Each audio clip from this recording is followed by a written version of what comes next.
Good morning, sir. I am Shikha Dwivedi. I am pursuing postgraduate certificate in cybersecurity from MIT. My educator is Kolam Murtaza Azam, sir. I am going to tell you some facts about Equifax data breach. The Equifax data breach occurred between May and July 2017 at the American Credit Bureau Equifax. Private records of 147.9 million Americans, along with 15.2 million British citizens and about 19,000 Canadian citizens, were compromised in the breach, making it one of the largest cybercrimes related to identity theft. In a settlement with the United States Federal Trade Commission, Equifax offered affected users settlement funds and free credit monitoring. A key security patch for Apache Struts was released on March 7, 2017 after a security exploit was found, and all users of the framework were asked to update immediately.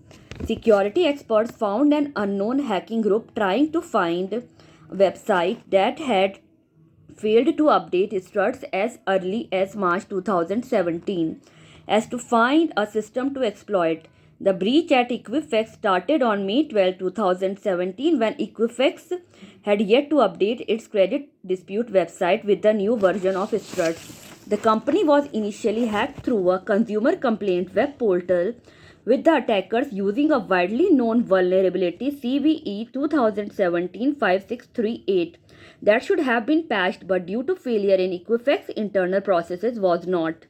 The attackers were able to move from the web portal to other servers because the systems were not adequately segmented from one another, and they were able to find usernames and passwords stored in the plain text that then allowed them to access still other further systems. The attackers pulled data out of the network in encrypted form, undetected for months because Equifax had crucially failed to renew an encryption certificate on one of their internal security tools.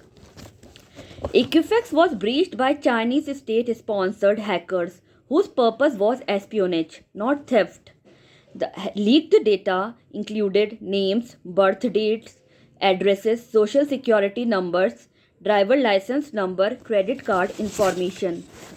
While the failure to update struts was a key failure, analysis of the breach found further faults in Equifax systems that made it easy for the breach to occur, including the insecure network design, which lacked sufficient segmentation, potentially inadequate encryption of personally identifiable information (PII), and ineffective breach detection mechanism.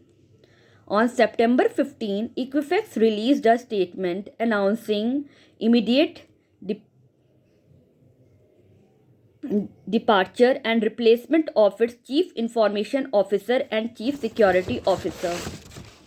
No network is invulnerable, but Equifax was breached because it failed to patch a basic vulnerability despite having procedures in place to make sure such patches were applied promptly. And huge amounts of data was exfiltrated unnoticed because someone neglected to renew a security certificate. Equifax had spent millions on security gears, but it was poorly implemented and managed. For 76 days, attackers were active within Equifax networks without being discovered.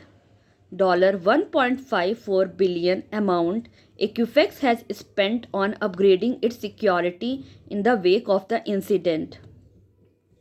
The offensive and defensive strategy that should have been put into place are ethical hacking, threat modeling, red teaming, social engineering prevention, patch management, encryption, privileged access management controls, automation of certificate renewals, security response planning. Use the NIST framework for standards, guidelines, and best practices. Lessons can be learned are: defense in depth is a key. Security is always changing. Attackers wait for no one. And fourth is transparency. To conclude, Equifax breach was very preventable. We should learn from mistakes. We should adapt to the future. Thank you so much. That's all about Equifax data breach. Thank you, sir.